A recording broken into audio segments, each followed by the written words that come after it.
Alright, welcome back to Jay's Retro Toys and Games, where classic consoles and timeless memories take center stage. Today's feature explores the story of the Nintendo GameCube, a system that marked a turning point for Nintendo as it entered the sixth generation of gaming. Released in 2001, the GameCube stood out for its compact design, signature purple color, and focus on pure gameplay over multimedia features. In an era dominated by the PlayStation 2 and the debuting Xbox, Nintendo's cube-shaped console carved its own path, one defined by creativity, innovation, and unforgettable games. Episode 93 is right upon us, now ready to go. Let's take a look at the Nintendo GameCube.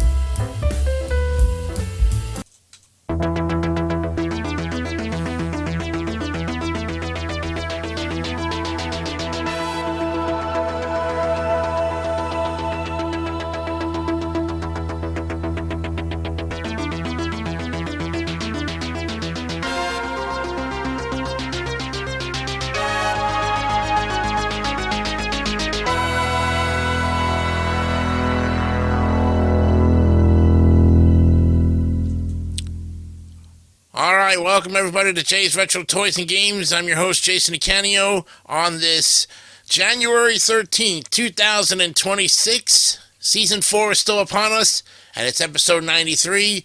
Looking at our continuation of the console wars, the timeline continues down to this particular console that made its debut back in 2001, some 25 years ago. So the GameCube is celebrating its 25th anniversary as a retro console that is still to this day one of the more popular consoles, right in the realm of the thick of things with the Xbox and the PlayStation. Let's take a look at this Nintendo GameCube and its legacy right now. The story of the GameCube began in the late 1990s under the codename Project Dolphin. Nintendo, having learned valuable lessons from the Nintendo 64, sought to create a console that balanced power, efficiency, and developer-friendly design. To achieve this, the company partnered with IBM to produce a custom-powered PC-based processor known as the Gecko, not Geico, and with ATI to develop the Flipper graphics chip. Now, these components gave the GameCube impressive graphical capabilities for its time, allowing developers to create vibrant, detailed worlds that pushed the boundaries of what was possible on a Nintendo system. One of the most distinctive choices Nintendo made was the use of proprietary mini DVD discs. Now, each disc could hold 1.5 gigabytes of data, less than the standard DVDs used by competitors, but faster to read and more resistant to piracy. Now, this decision reflected Nintendo's ongoing commitment to quality and control, even if it meant sacrificing some convenience. The console's design was equally thoughtful, small, sturdy, and equipped with a built-in handle. And it was designed to be portable and family-friendly. The controller, with its asymmetrical button layout and analog triggers, was crafted for comfort and precision, setting a new standard for ergonomic design in gaming. The GameCube's hardware was a marvel of efficiency. Its 485 MHz IBM Gecko CPU and 162 MHz ATI Flipper GPU delivered smooth performance and vibrant visuals that rivaled its competitors. The system supported progressive scan output, offering sharper images for players with compatible televisions, and despite its small size, the GameCube was built for durability, with a sturdy shell and a cooling system that kept it quiet and reliable. Nintendo's decision to include 4 controller ports and 2 memory card slots reinforced its focus on local multiplayer gaming. The console also supported connectivity with the Game Boy Advance through a special link cable, allowing for unique cross-platform experiences in games like The Legend of Zelda, Four Swords Adventures, and Final Fantasy Crystal Chronicles. This featured showcased Nintendo's creativity in blending handheld and console gaming long before such integration became common. The Nintendo GameCube launched in Japan in September of 2001, followed by North America in November and in Europe in May of 2002. Its debut lineup included Luigi's Mansion, Wave Race, Blue Storm, and Super Smash Bros. Melee, the latter quickly becoming a cultural phenomenon and one of the console's best-selling titles. Critics praised the GameCube for its strong first-party lineup, technical performance, and innovative controller. However, the console faced challenges from the start. The lack of DVD playback, limited online functionality, and smaller disc capacity were seen as disadvantages compared to the PlayStation 2 and Xbox, both of which offered broader multimedia features. And despite these hurdles, the GameCube carved out a loyal fan base. Its focus on local multiplayer experiences, colorful aesthetics, and creative gameplay appealed to families and dedicated Nintendo fans alike.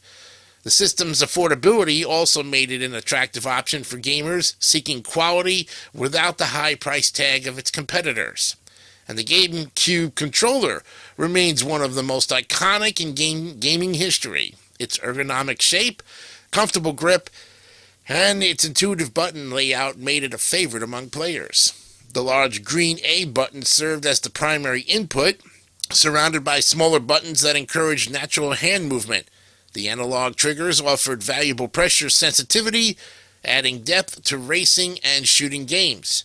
Nintendo's design philosophy emphasized comfort and accessibility, and the controller reflected that perfectly. It became so beloved that it continued to be used long after the GameCube's lifespan, especially in competitive Super Smash Bros. Tournaments. Even modern Nintendo consoles, such as the Wii U and Switch, have supported GameCube controllers, a testament to their enduring popularity. The GameCube's legacy is inseparable from its extraordinary library of games.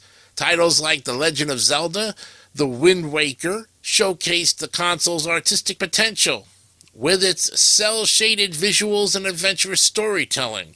Metroid Prime redefined the first-person adventure genre, blending exploration and atmosphere in a way that captivated players and critics alike. Super Mario Sunshine brought a tropical twist to the beloved platforming series, introducing new mechanics through the Flood Water Jet. That's F-L-U-D-D, the Fluid Water Jet. And beyond Nintendo's own creations, the GameCube also hosted groundbreaking third-party titles. Resident Evil 4 debuted as a GameCube exclusive, revolutionizing the survival horror genre with its over-the-shoulder camera and cinematic intensity.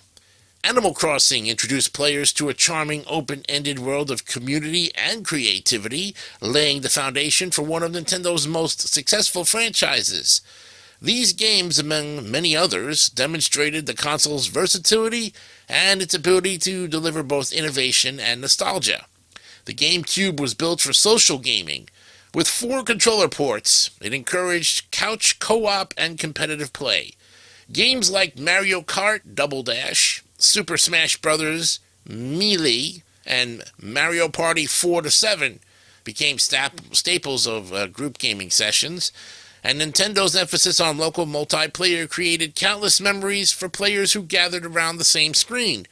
The console also experimented with online play through the broadband adapter and modem adapter, though few games supported it. Titles like Phantasy Star Online offered glimpses of what could have been a larger online ecosystem. And while Nintendo's online ambitions were limited at the time, these early experiments paved the way for future systems like the Wii and Switch to embrace online connectivity more fully. While the GameCube earned critical acclaim, its commercial performance told a different story. And by the end of its life cycle, it had sold around 21 million units worldwide. Respectable, but far behind the PlayStation's 2 dominance and the Xbox's growing presence. Several factors contributed to this outcome. The GameCube's image as a family-friendly console limited its appeal among older gamers, and its lack of multimedia features made it less versatile than its rivals. Additionally, some third-party developers shifted their focus to platforms with larger user bases, leaving the GameCube reliant on Nintendo's own titles to drive sales. Nevertheless, the GameCube's modest commercial success did not diminish its cultural impact. It became a symbol of Nintendo's creative independence, a reminder that innovation and fun could triumph over conformity.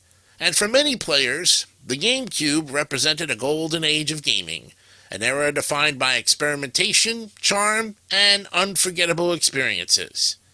Nintendo released several accessories that expanded the GameCube's capabilities.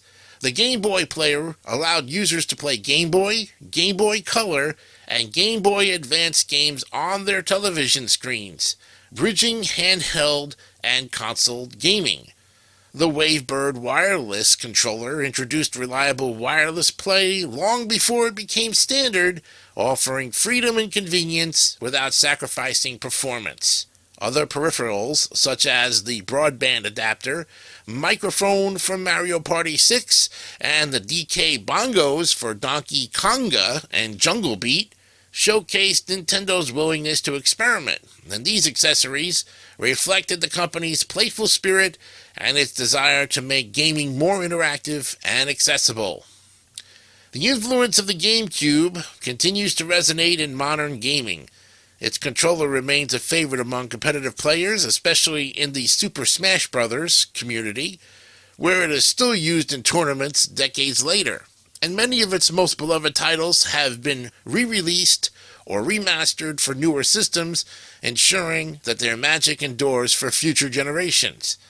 The GameCube also laid the technological foundation for the Wii, which built upon its architecture and introduced motion controls that would revolutionize gaming in the mid-2000s.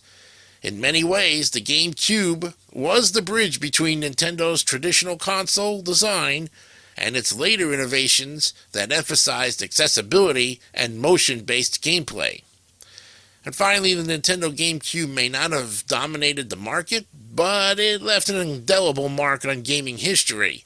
Its bold design, unforgettable games, and enduring influence have earned it a place in the hearts of players and collectors alike. And for those who grew up with its distinctive purple shell and iconic startup chime, the GameCube represents more than just a console. It's a cherished piece of gaming heritage. And as the lights dim on this chapter of gaming history, one truth remains clear. The GameCube's legacy lives on, not through sales figures or market share, but through the joy it continues to bring to those who pick up its controller and rediscover the magic of play. Don't forget to like, subscribe, and comment on these and other Toys and Games episodes right here on Jay's Old TV channel. Once again, thank you for joining us here on this 93rd episode of Retro Toys and Games. I'm Jason Icanio. See you the next time. Remember to always play on strong. We'll see you then. Bye for now.